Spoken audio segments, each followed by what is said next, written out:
नमस्कार दोस्तों, मैं हूं आपका दोस्त और आज मैं आपको सुनाने जा रहा हूं रामायण की एक ऐसी कथा जिसके बारे में शायद आपने पहले कभी नहीं सुना होगा। क्योंकि हम में से ज़्यादातर लोग रामायण को उतना ही जानते हैं जितना हमें टीवी सीरियल्स, फिल्मों या बचपन की कहानियों में दिखाया गया। भगवान राम, रावण, हनुमान, लंका युद्ध। लेकिन भारत के अलग अलग हिस्सों में श्रीलंका, केरल, तमिल लोक कथाओं और कुछ प्राचीन मौखिक परंपराओं में रामायण का एक दूसरा चेहरा भी छुपा है। अंधेरा, भयानक और ऐसा जिसके बारे में बहुत कम लोग बात करते हैं। क्योंकि हर युद्ध सिर्फ वीरता नहीं छोड़ता, कुछ युद्ध अपने पीछे ऐसी चीज़ें छोड़ जाते हैं जो मरने के बाद भी खत्म नहीं होती।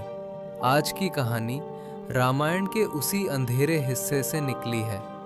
एक ऐसी रात की कहानी जब लंका युद्ध खत्म हो चुका था, लेकिन मृत्यु अब भी खत्म नहीं हुई थी। तो तैयार हो जाइए, क्योंकि आज की कहानी में आप सुनेंगे लंका का प्रेत रक्षक। रावण मर चुका था।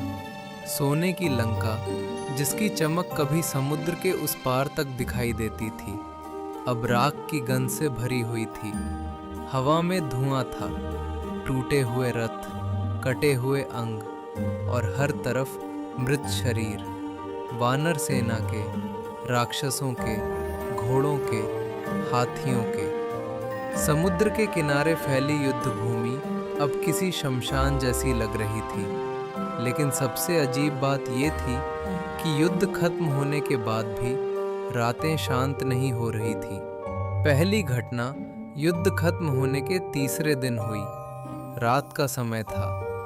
लंका के पश्चिमी द्वार पर दो सैनिक पहरा दे रहे थे, वानर सेना के सैनिक। अचानक उन्हें दूर युद्ध भूमि में किसी के चलने की आवाज़ सुनाई दी। चर चर, जैसे कोई गीली मिट्टी पर नंगे पैर चल रहा हो। एक सैनिक ने मशाल उठाई, लेकिन वहां कोई नहीं था, सिर्फ अंधेरा और लाशें। तभी उनमें से एक मृत राक्षस सैनिक धीरे धीरे बैठ गया। वानर सैनिक का गला सूख गया। उसने कांपती आवाज में कहा, कौन?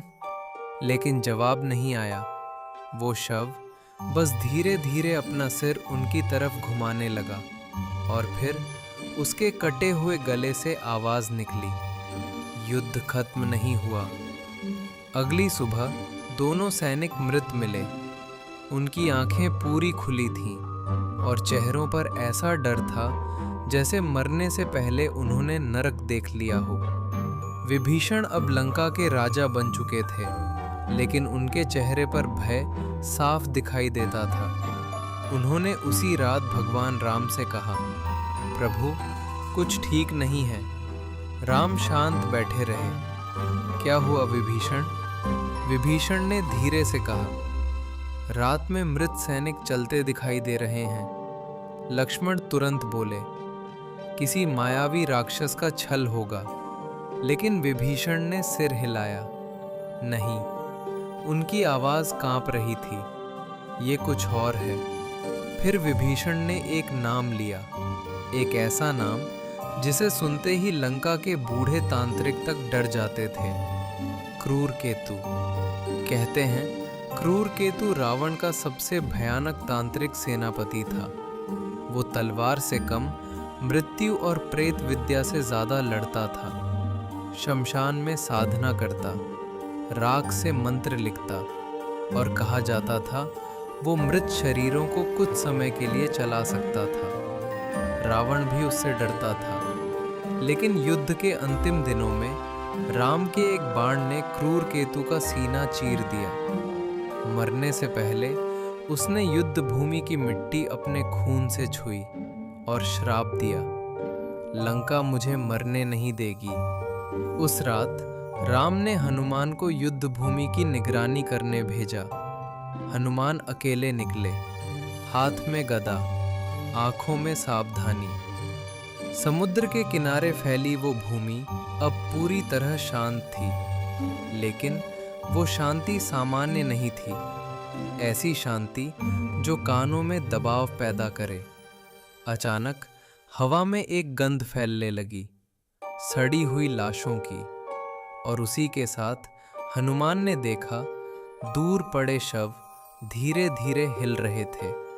पहले एक, फिर दो, फिर दर्जनों, कटे हुए हाथ, टूटे चेहरे, बिना सिर वाले शरीर, सब धीरे धीरे उठने लगे। हनुमान की आंखें सिकुड़ गईं। उन्होंने गर्जना की, कौन है? और तभी अंधेरे में एक आकृति दिखाई दी, बहुत लंबी, काले वस्त्र और पूरा शरीर राख से ढका हुआ। उसकी आंखें नहीं थीं, सिर्फ दो काले गड्ढे। वो आवाज मानो कई मरे हुए लोगों की आवाजें एक साथ बोल रही हूँ। वानर, तुमने सोचा युद्ध समाप्त हो गया? हनुमान ने गदा उठाई, लेकिन तभी चारों तरफ पड़े शव उनकी तरफ बढ़ने लगे। उनकी चाल इंसानों जैसी नहीं थी, टूटी हुई, झटकेदार, जैसे कोई अदृश्य चीज उनके शरीरों को धागों की तरह चला रही हो।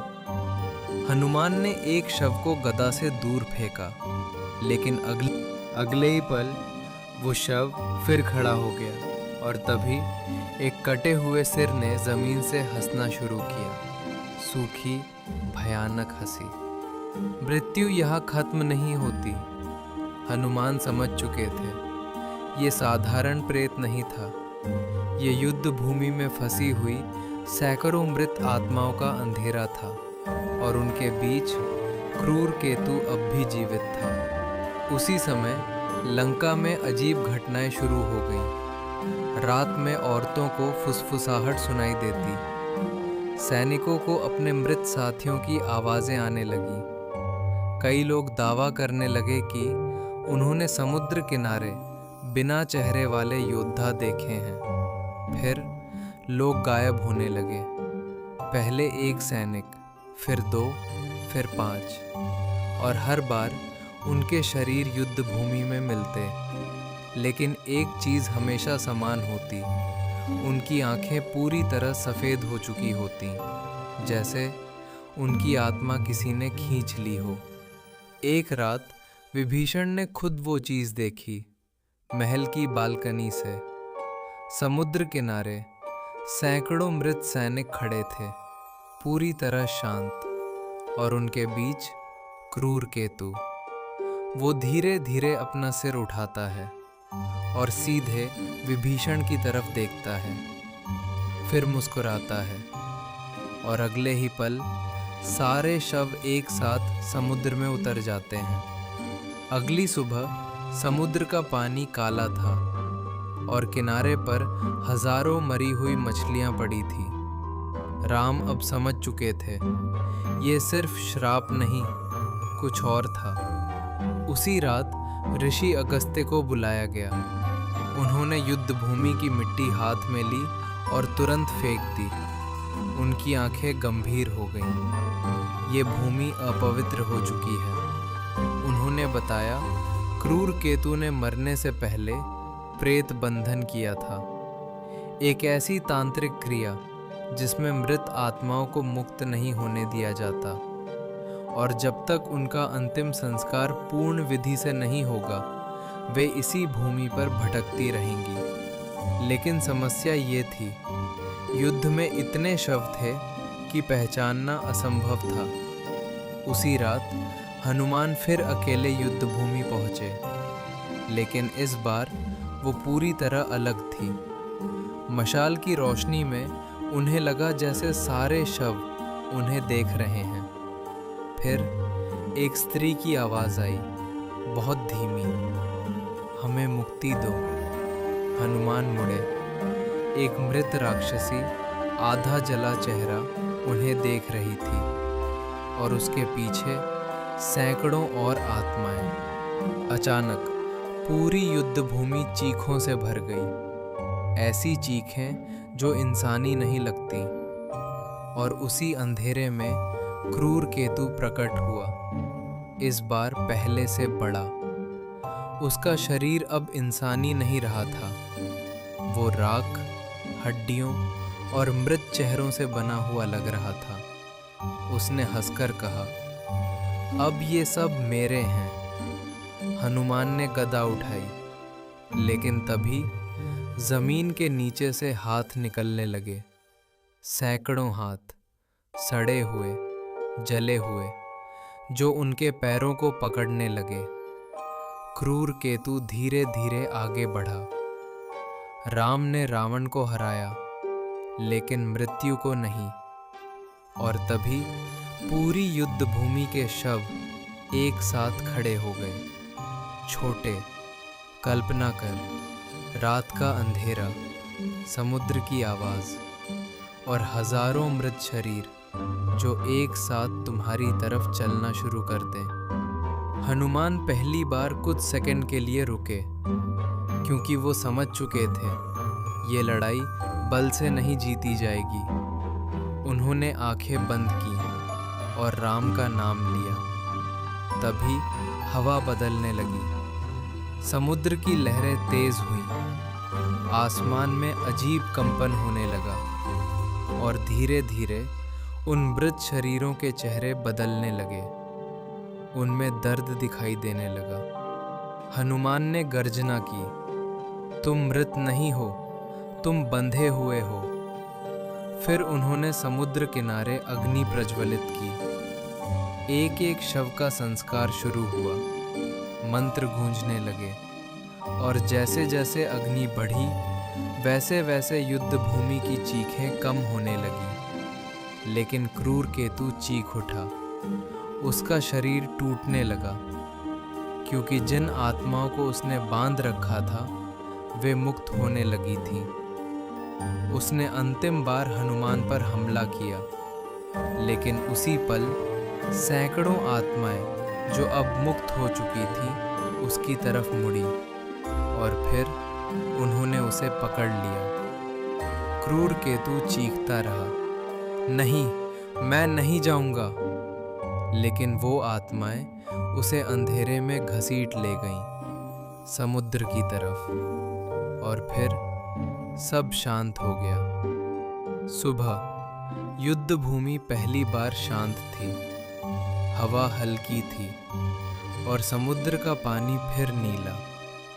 लेकिन कहते हैं कहानी वहीं खत्म नहीं हुई।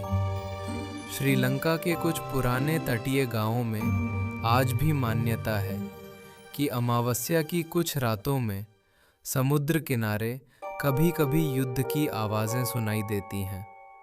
तलवारों की टक्कर, चीखें और दूर कहीं एक भारी आवाज़। युद्ध समाप्त नहीं हुआ। कुछ मछुआरों ने दावा किया है उन्होंने रात में समुद्र किनारे बिना आँखों वाले सैनिक खड़े देखे हैं और उनके पीछे राख से बना एक लंबा आदमी।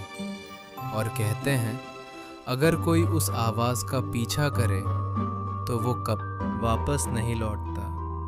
आज की कहानी यही ख़त्म होती है, लेकिन अगली बार जब तुम रामायण का नाम सुनो तो सिर्फ भगवानों और युद्ध को मत याद करना, क्योंकि हर महायुद्ध के पीछे कुछ चीखें ऐसी भी रह जाती हैं जिन्हें इतिहास कभी लिखता नहीं।